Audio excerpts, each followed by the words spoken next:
Hi hello ನಮಸ್ತೆ welcome back to my YouTube channel. ನಾನು last video ಹೇಳ್ದಂಗೆ ಶ್ರೀ ಗುರು ರಾಘವೇಂದ್ರ ಸ್ವಾಮಿ ಅವರು ಅಂದರೆ 13 ವರ್ಷ ಕಾಲ ಇಲ್ಲಿ ತಪಸ್ಸೆಲ್ಲ ಮಾಡಿ ವಾಸವಿದ್ದರು. ಇದು ಬಿಚ್ಚಾಲಮ್ಮ ದೇವಸ್ಥಾನ ಅಂತೇಳಿ. ಅಂದರೆ ಈ ದೇವಸ್ಥಾನದ ವಿಶೇಷ ಏನಪ್ಪ ಅಂದರೆ ಬಾಳೆಹಣ್ಣು ಮತ್ತು ಬೆಲ್ಲದಿಂದ ಇದನ್ನು ನಿರ್ಮಿಸಿದ್ದಾರೆ. ಹಾಗೆ ತುಂಬ ಚೆನ್ನಾಗಿ ಉಂಟು. ಹಾಗೆಯೇ ಇದು ಅಗ್ನಿಕುಂಡ. ಒಂದು ಟೈಮಲ್ಲಿ ನೆರೆ ಎಲ್ಲ ಬಂದು ಈ ಜಾಗ ಎಲ್ಲ ತುಂಬ ಕೊಚ್ಚಿಕೊಂಡು ಹೋಗಿತ್ತು. ಅಂದರೆ ತುಂಗಭದ್ರಾ ನದಿ ಇಲ್ಲೇ ಹತ್ತಿರ ಇರೋದು. ನಾನು ಕೆಳಗಡೆ ತೋರಿಸ್ತೇನೆ. ನಾವು ಕೆಳಗಡೆ ಹೋಗೋಣ ಇನ್ನು ಮುಂದೆ. ನಾನು ಹೇಳ್ದಂಗೆ ಇಲ್ಲಿ ಬಾಳೆಹಣ್ಣು ಮತ್ತು ಬೆಳ್ಳದಿಂದ ಕಟ್ಟಿದ್ದಾರೆ ನೋಡಿ, ಇಲ್ಲಿ ಬರೆದಿದ್ದಾರೆ. ನಾವು ಮುಂದೆ ಏಕಶಿಲಾ ಬೃಂದಾವನ ಇಲ್ಲಿ ಇದೆ ಕೆಳಗಡೆ, ಅದನ್ನು ನೋಡಿಕೊಂಡು ಬರೋಣ. ತುಂಬಾ ಚೆನ್ನಾಗಿದೆ ಈ ಜಾಗ ಎಲ್ಲ, ಮತ್ತು ಏನೋ ಒಂದು ಶಾಂತ ರೀತಿಯಲ್ಲಿದೆ ಈ ಜಾಗ. ನೋಡಲಿಕ್ಕೆ ತುಂಬ ಖುಷಿ ಆಗ್ತದೆ.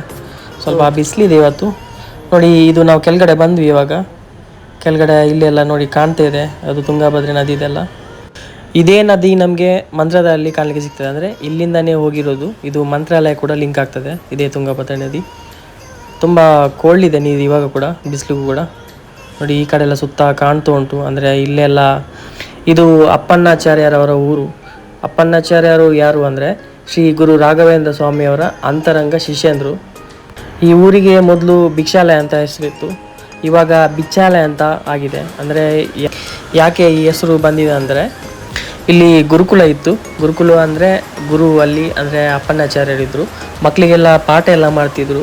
ಅಂದರೆ ಪಾಠ ಎಲ್ಲ ಆದಮೇಲೆ ಮಕ್ಕಳು ಹೊರಗಡೆ ಹೋಗಿ, ಅಂದರೆ ಮನೆಗೆಲ್ಲ ಹೋಗಿ ಭವತಿ ಭಿಕ್ಷಾಂದೇಹಿ ಅಂತೇಳಿ ಭಿಕ್ಷೆ ಎಲ್ಲ ಬೇಡಿ ಆಮೇಲೆ ಅದನ್ನು ತರ್ತಿದ್ರು. ಅಂದರೆ ಇಲ್ಲಿನ ಸಂಪ್ರದಾಯ ಕೂಡ ಆಗಿತ್ತದು. ನೋಡಿ ಇಲ್ಲಿ ಶಿವಲಿಂಗ ಕಾಣ್ತುಂಟು. ಹಾಗೆಯೇ ಮುಂದೆ ಉಗ್ರ ನರಸಿಂಹ ದೇವರು ಇಲ್ಲಿ ಪ್ರತಿಷ್ಠಾಪನೆ ಮಾಡಿದ್ದಾರೆ. ಇಲ್ಲಿ ಅದನ್ನು ಕಾಣ್ತಾ ಉಂಟು ನೋಡಿ. ಹಾಗೆಯೇ ಸುತ್ತಮುತ್ತ ದೊಡ್ಡ ದೊಡ್ಡ ಮರಗಳಿದೆ. ತುಂಬ ನೆರಳೆಲ್ಲ ಸಿಗ್ತದೆ ಇಲ್ಲಿ, ತುಂಬ ತಂಪು ಕೂಡ ಇದೆ. ಮುಂದೆ ನಮಗೆ ನೋಡಲಿಕ್ಕೆ ಸಿಗೋದು ಶ್ರೀ ಗುರು ರಾಘವೇಂದ್ರ ಸ್ವಾಮಿಯವರು ಬೃಂದಾವನ ಅಂದರೆ ಮಂತ್ರಾಲಯಕ್ಕೆ ಹೋದ್ಮೇಲೆ ಶ್ರೀ ಗುರು ರಾಘವೇಂದ್ರ ಸ್ವಾಮಿ ಅವರದ್ದು ನೆನಪಲ್ಲಿ ಇವರು ಮಂತ್ರ ಜಪಿಸಲಿಕ್ಕೆ ಶುರು ಮಾಡ್ತಾರೆ. ಅದೇ ಮಂತ್ರ ಪೂಜ್ಯ ರಾಘವೇಂದ್ರಯ ಸತ್ಯಧರ್ಮರತಾಯ ಚ ಭಜತಾಂ ಕಲ್ಪವೃಕ್ಷಾಯ ನಮತಾಂ ಕಾಮಧೇನವೇ ಅಂತೇಳಿ. ಇದು ಅಪ್ಪಣ್ಣಾಚಾರ್ಯ ಅವ್ರದ್ದು ಮನೆ ಕೂಡ. ಹಾಗೆಯೇ ನಾವು ಮುಂದೆ ಬಂದ ತಕ್ಷಣ ನಮಗೆ ಸಿಗೋದು ರಾಯರು ಬಳಸುತ್ತಿರುವ ಒರಳು ಕಲ್ಲು. ಅಂದರೆ ಅವರು ಇದನ್ನು ಯೂಸ್ ಮಾಡ್ತಿದ್ರು ಮೊದಲೆಲ್ಲ, ಅದೇ ಕಲ್ಲಿದು ಹಾಗೇನೇ ಇದೆ ನೋಡಲಿಕ್ಕೆ. ಹಾಗೆ ನಮಗೆ ಇಲ್ಲಿ ಪ್ರತಿಮೆ ಕೂಡ ಮಾಡಿದ್ದಾರೆ, ಕಾಣ್ತಾ ಉಂಟು ನೋಡಿ, ರಾಘವೇಂದ್ರ ಸ್ವಾಮಿ ಮತ್ತು ಅಪ್ಪಣ್ಣಾಚಾರ್ಯರು. ಈ ಜಾಗ ತುಂಬಾ ಪ್ರಶಾಂತವಾಗಿ ಕೂಡ ಉಂಟು. ಮುಂದೆ ನಾವು ಇಲ್ಲಿಂದ ಪಂಚಮುಖಿ ದೇವಸ್ಥಾನಕ್ಕೆ ಹೋಗೋದು. ನೋಡೋಣ ಅಲ್ಲಿ ಹೇಗುಂಟು ಅಂತೇಳಿ. ನಾವು ಪಂಚಮುಖಿ ದೇವಸ್ಥಾನಕ್ಕೆ ಬಂದ್ವಿ. ಇಲ್ಲಿ ಅಂದರೆ ಆಂಜನೇಯನ ಪಂಚಮುಖಿ ದೇವಸ್ಥಾನ.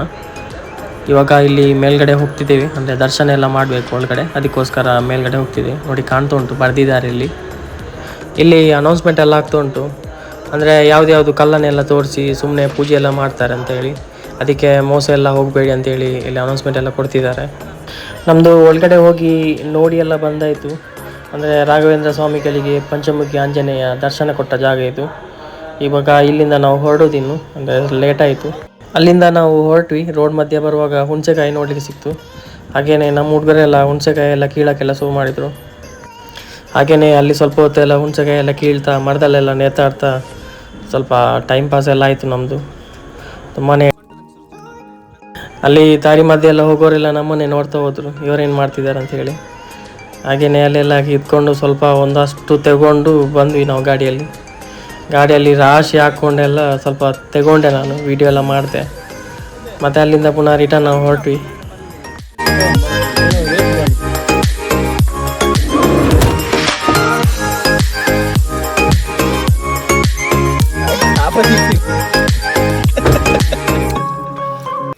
ದಾರಿ ಮಧ್ಯೆ ನಮಗೆ ಮೇಕೆ ಎಲ್ಲ ನೋಡಲಿಕ್ಕೆ ಸಿಕ್ತು. ಮುಂದೆ ನಾವು ಸೀದಾ ರೂಮೆಲ್ಲ ಆಗಬೇಕಿತ್ತು, ಅಂದರೆ ಸಾಯಂಕಾಲ ಆಗ್ತಾ ಬರ್ತಿತ್ತು. ಅದಕ್ಕೋಸ್ಕರ ನಾವು ಬೇಗ ಹೊರಟ್ವಿ ಇಲ್ಲಿಂದ. ನಾವು ಗಾಡಿಯಲ್ಲೇ ಬಂದಿರೋದ್ರಿಂದ ನಮಗೆ ಎಲ್ಲ ಆಚೆ ಈಚೆ ಹೋಗಲಿಕ್ಕೆಲ್ಲ ಈಸಿ ಆಯಿತು. ಅಂದರೆ ಇಲ್ಲೇ ಅಕ್ಕಪಕ್ಕ ಇರೋದು ಒಂದು 17 ಕಿಲೋಮೀಟ್ರ್ 15 ಕಿಲೋಮೀಟ್ರ್ ಪಂಚಮುಖಿ ಮತ್ತು ಬಿಚ್ಚಾಲಯ ಎಲ್ಲ. ಹಾಗಾಗಿ ಮಂತ್ರಾಲಯದಿಂದ ಆಚೆ ಈಚೆ ನಮಗೆ ಹತ್ತಿರ ಆಯಿತು ಹೋಗಲಿಕ್ಕೆ. ಇಲ್ಲಾಂದರೆ ಗಾಡಿ ಇಲ್ಲಿಂದ ಮಾಡೋದಾದರೆ ನಮ್ಗೆ ಕಷ್ಟನೇ, ಯಾಕಂದರೆ ಇಲ್ಲಿ ಪ್ರೈಸ್ ಎಲ್ಲ ಎಷ್ಟು ಅಂತೇಳಿ ನಮ್ಗೆ ಗೊತ್ತಿಲ್ಲ. ಸೊ ಫೈನಲಿ ನಾವು ಇಲ್ಲಿಗೆ ಹೊರಟ್ವಿ. ನಾವು ಇಲ್ಲಿಂದ ಬರುವಾಗ ನಮಗೆ ಮಳೆ ಸಿಕ್ತು ಈ ಕಡೆ ಸ್ವಲ್ಪ. ಮುಂದೆ ನಮಗೆ ರೂಮ್ ಅರ್ಜೆಂಟ್ ಮಾಡಬೇಕಿತ್ತು, ಯಾಕಂದರೆ ಕತ್ಲಾಗ್ತಾ ಬರ್ತಿತ್ತು. ಫೈನಲಿ ನಾವು ಹಂಪಿ ಹತ್ರ ಬಂದ್ವಿ. ಹಂಪಿಯಲ್ಲಿ ನಮಗೆ ಆನೆಗುಂಡಿ ಹತ್ರ ಒಂದು ಪ್ಲೇಸ್ ಸಿಕ್ತು. ತುಂಬಾ ಒಳ್ಳೆಯದಿದ್ದು ರೆಸಾರ್ಟು.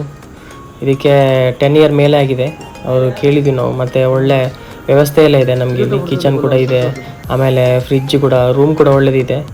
ಇದು ನಾವು ಉಳ್ಕೊಳ್ಳಿಕ್ಕೆ ಮಾಡಿದ ರೂಮ್ ಇದು. ಈ ಕಡೆ ನಮ್ಮ ಫ್ರೆಂಡ್ಸ್ ಇದ್ದಾರೆ, ಅವ್ರದ್ದು ರೂಮ್ ಇದು.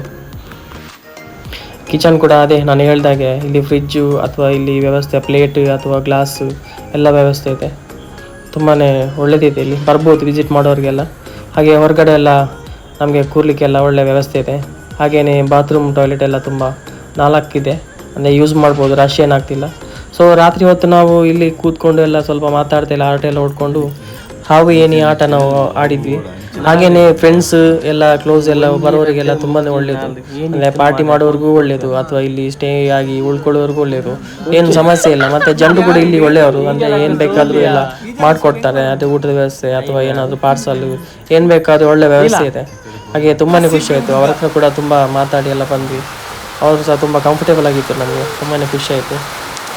ಮಳೆ ಕೂಡ ಬರ್ತಾ ಉಂಟು ಇವಾಗ ನಾವು ಹೊರಗಡೆ ಕೂತಿದ್ದೇವೆ. ಅದು ಕೂಡ ಇಲ್ಲಿ ನೀರೆಲ್ಲ ಬೀಳ್ತಿಲ್ಲ, ಖುಷಿ ಆಗ್ತಾ ಉಂಟು. ಓಪನ್ ವೆದರಲ್ಲಿ ಅಲ್ಲಿ ಕಾಣ್ತಾ ಉಂಟು, ಮಳೆ ಎಲ್ಲ ಬರ್ತಾ ಉಂಟು ಇಲ್ಲಿ. ಹಾಗೆ ತುಂಬಾ ಖುಷಿ ಆಯಿತು ಈ ಕಡೆ ಬಂದು. ನಾವು 2 ದಿವಸ ಪ್ಲ್ಯಾನ್ ಮಾಡಿ ಬಂದದ್ದು, ಇನ್ನು ಗೊತ್ತಿಲ್ಲ, ನೋಡಬೇಕು ಎಷ್ಟು ದಿವಸ ಆಗುತ್ತೆ ಅಂತೇಳಿ. ಅಂದರೆ 2 ಡೇಸ್ ಅಂತ ಹೇಳಿ ಬಂದದ್ದು ನಾವು. ಒಂದು 3 ಡೇಸ್ 4 ಡೇಸ್ ಆಗ್ಬೋದು ಮೇ ಬಿ. ಇವಾಗ ಬೆಳಿಗ್ಗೆ ಆಯಿತು, ಬೆಳಿಗ್ಗೆ ಹೊತ್ತಿಗೆ ನಾನೊಂದು ಕ್ಯಾಪ್ಚರ್ ಎಲ್ಲ ತಗೊಂಡೆ ಮನೆಯದ್ದು. ಹಾಗೆಯೇ ಇಲ್ಲಿ ನಾನು ಹೊರಗಡೆ ರಾತ್ರಿ ತೋರಿಸಿದಾಗೆ ನಾವು ಹಾವು ಏಣಿ ಆಟ ಆಡಿದ ಪ್ಲೇಸ್ ಎಲ್ಲ, ಆಮೇಲೆ ಕಿಚನ್ ಕೂಡ ಅದೇ ನಾನು ರಾತ್ರಿ ತೋರಿಸಿದ ಹಾಗೆ. ಹಾಗೆಯೇ ಇಲ್ಲಿ ನಾವು ಒಂದು ಕ್ಯಾಪ್ಚರ್ ಎಲ್ಲ ಮಾಡ್ಕೊಂಡು 2-3 ಕ್ಯಾಪ್ಚರ್ ಮಾಡಿಕೊಂಡೆ ಬೆಳಿಗ್ಗೆ ಹೊತ್ತಿಗೆ. ಹಾಗೆ ತುಂಬ ಒಳ್ಳೆಯ ಪ್ಲೇಸ್ ಇದು. ಹಾಗೆ ನೆಕ್ಸ್ಟ್ ವೀಡಿಯೋದಲ್ಲಿ ಸಿಗೋಣ ಗಾಯ್ಸ್. ಹಾಗೆ ಥ್ಯಾಂಕ್ ಯು ಎಲ್ಲರಿಗೂ. ಹೀಗೇ ನನಗೆ ಸಪೋರ್ಟ್ ಮಾಡ್ತೀರಿ. ಸಬ್ಸ್ಕ್ರೈಬ್ ಮಾಡೋದವರು ಸಬ್ಸ್ಕ್ರೈಬ್ ಮಾಡಿ. ಹಾಗೆಯೇ ಮುಂದಿನ ವೀಡಿಯೋ ನೀವು ಹನುಮಾನ್ ಜನ್ಮಭೂಮಿಗೆ ತೋರಿಸ್ತೀನಿ. Thank you.